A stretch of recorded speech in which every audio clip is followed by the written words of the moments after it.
Welcome to Not Milk Never Milk. Subscribe if you're lactose intolerant. Workflows automate repetitive Slack tasks using triggers, forms, and actions. They reduce manual work across channels and direct messages. Start by opening Workflow Builder from the Slack app menu.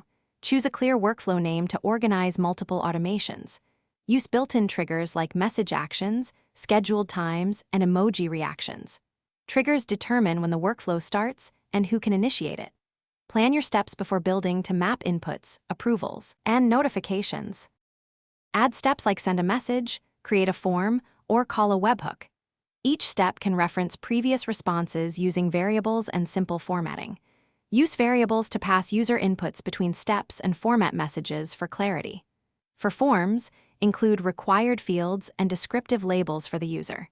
Configure permissions so only specific channels or users can trigger workflows. Test step order and branching logic to prevent duplicate notifications or missing data. Test workflows fully with sample inputs before enabling them for everyone. Run each trigger scenario and verify messages, form data, and webhook payloads. Monitor usage, errors, and update steps if Slack API changes occur or integrations break. Export or document workflow steps and variables for team handover and audits. Schedule periodic reviews to improve efficiency and remove unused automations. Communicate changes to affected channels to prevent confusion.